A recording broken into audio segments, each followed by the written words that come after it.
there's some kind of energy going around, and it's been reflected in the people's videos.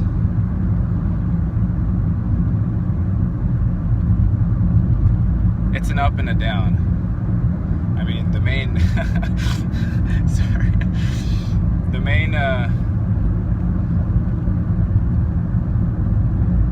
main mode is down, but there's up and downs within the down. The main mode here is down. It's contrasted with our internal perceptions of, you know, how things ought to be that we all have inside. But the main mode is inversion, so but the people are experiencing a down within the down right now, and I feel that as well.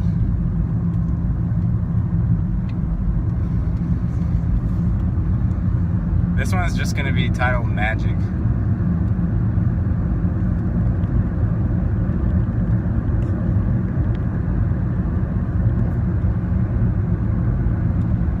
If you look at magic through the lens of the church,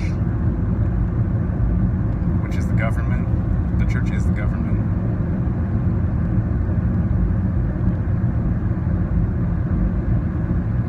Magic is connected with witches, right? Witches and warlocks. And what did the church used to do with witches? As per our history, as per his storybooks. The church didn't like them very much, right? One could almost come to the hesitant conclusion that the church feared witches. That the church recognized them as a very serious threat to what the church represented. I don't know about you, but when I was growing up, my parents didn't like any sort of fantasy. They didn't like fantasy books. They even warned us against books like Harry Potter, which if you've read them, you know that as far as magic goes, they're pretty innocent magic. There are beings in there that could be deemed as evil, but even those so-called evil beings, like he who cannot be mentioned in Harry Potter, I don't even remember his name, of course. Of course I don't remember his name. But the guy that tried to kill Harry and left the lightning mark on him, even that guy turns out to be multifaceted, and he's not just pure evil if you've read the stories. Now, it's interesting to me that the church has pitted itself so staunchly against anything deemed magic. Yet at the same time, the Jesus Christ figure was recorded as having done magic. They just called it miracles. Magic, miracle, it's just the same thing. It's what ordinary people would not believe with their own eyes for the most part, or they wouldn't believe it unless they saw it with their own eyes. And the magic or miracles that Jesus performed is used as a proof for his powers, for his divinity. So it's slightly ironic that the church pits itself against magic, against miraculous events, yet at the same time accepts those types of occurrences as proof for the divinity of their Christ figure.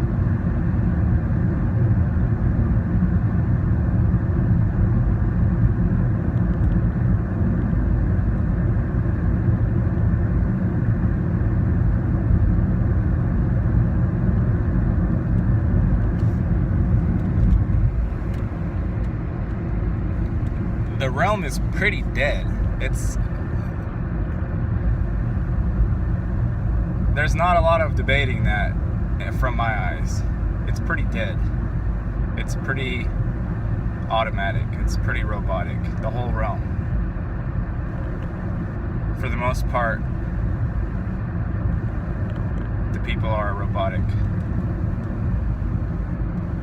This is, of course, just from my opinion and my subjective point of view. And I don't like that necessarily. That's not a fun fact for me, but even when I try to rationalize that away and try to pretend, no, the realm isn't dead and it's full of life, I can't manage it. It doesn't happen.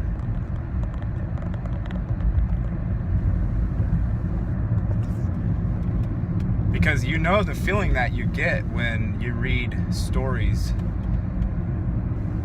I use Harry Potter because everybody knows it. Most people know it. Most people have been affected by that work in some way, even if they haven't read the series. They're affected by it somehow. And the way the Muggles are described, the ordinary folks, the way they're described, so perfectly matches our entire realm that to me it's not debatable. It just isn't.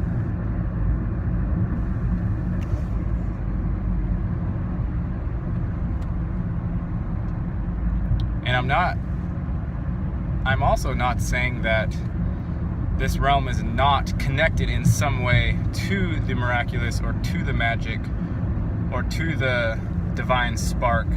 I don't think there are any realms anywhere that are not connected to that in some way, shape, or form. However slim or however small the connection may seem, or however small in whatever tiny way you can feel it here and then, because you don't feel it all the time. I don't feel it all the time. I feel it rarely. For the most part, the conscious mind is focused on achieving the Muggles' success, because that's what it's pounded into us. Okay, that's also another of Wernicke's commands. These ideas that the Muggles' ideas of success and what you ought to be doing with your life. Those are also Wernicke commands, which you can also probably remove, I would assume. And you can replace them with ideas with magical or miraculous or fantastic ideas, which is what we want. We don't want the Muggles world, and we are not that. That world is automatic and is dead. Why would we want to, unless we want to hop into a grave and just lay in there, then why would we want that? I don't want that. Much as the Muggles world tries to intrude itself onto me, I always resist. I can't help it. It's not me. It's a foreign world. It's an ugly world. It's a dead world. And even though the whole realm is trying to transform into that, I have to resist it. I can't help it.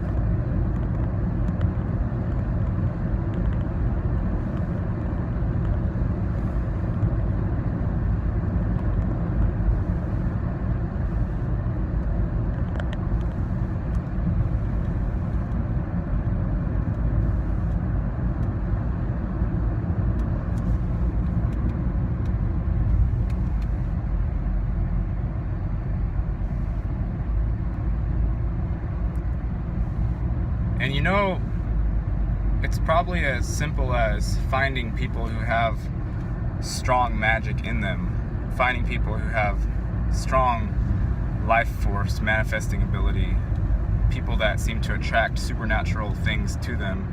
It is probably as simple as finding those people and spending some time with them, and their presence will transform you.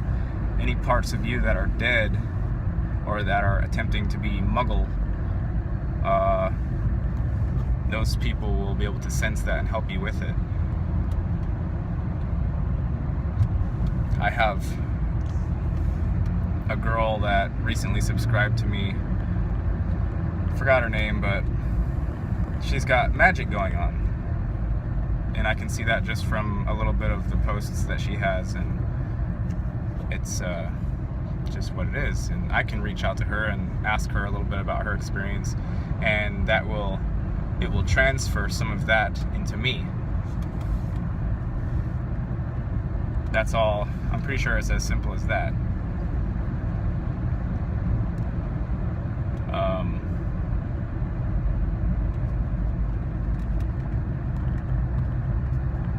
That's another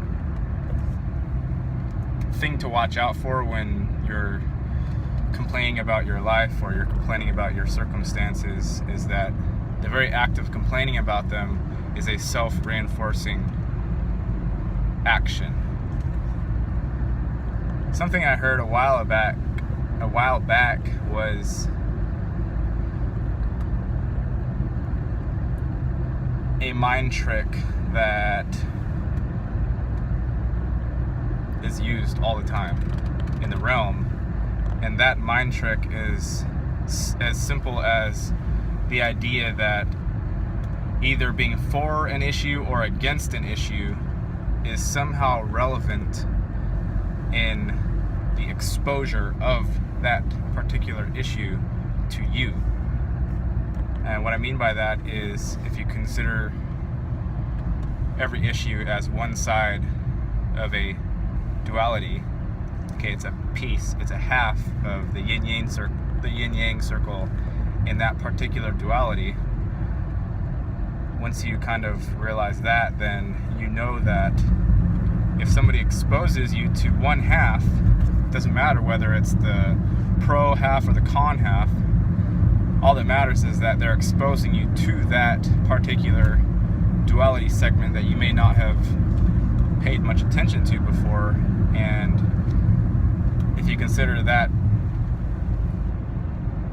duality yin-yang segment as a whole in its own right, you can get infected by it, if you want to use that terminology. You can get infected by it, whether you're being exposed to the pro half or the con half. And that's the point. It's not that, oh, where should I orient myself with regards to this particular issue. That's not the important part. The important part is that now you have been exposed to that duality segment as a whole, and now it's informing your life, and it's affecting your mind, regardless of which half you're presented with. So if somebody says, I am for abortion, and somebody else says, I'm against abortion, it doesn't matter which side you see first. All that matters is now the idea of abortion is now infecting your mind, and you automatically must orient yourself accordingly. That's the trick. It's a nasty little trick that most of us, I don't think, are cognizant of or put too much thought about towards.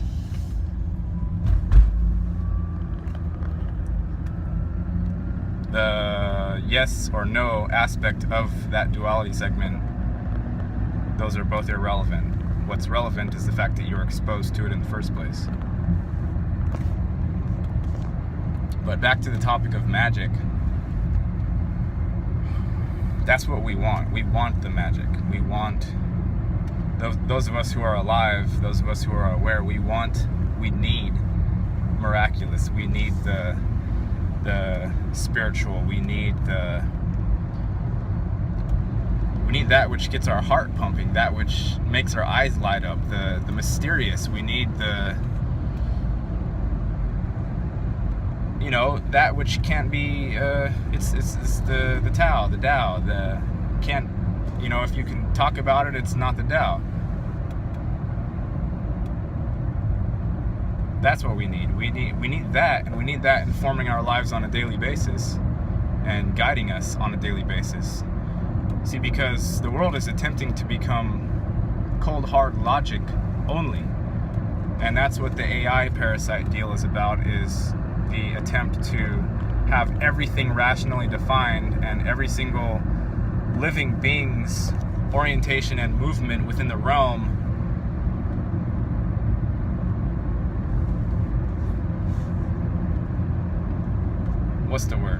controlled by or guided by, informed by that logic sans emotion. Now, emotion, as you may know, is much more powerful than logic, and it doesn't operate in the same sphere. It doesn't. Emotion is not rational. It's not logical. Yet, at the same time, it's more powerful than logic.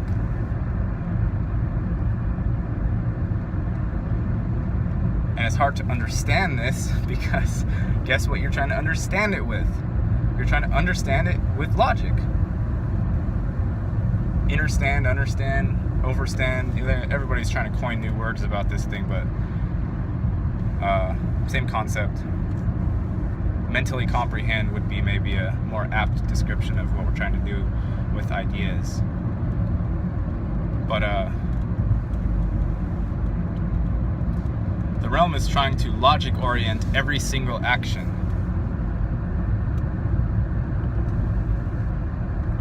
And numb out all the emotions.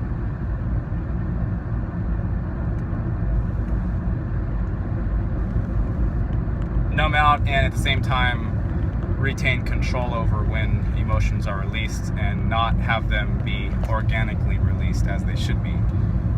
In other words, you being sad if something really sad is happening, you feeling depressed if something really terrible has happened, instead of having just random emotions hit you and you don't know why they're happening, which is kind of how it is now. But we need the magic.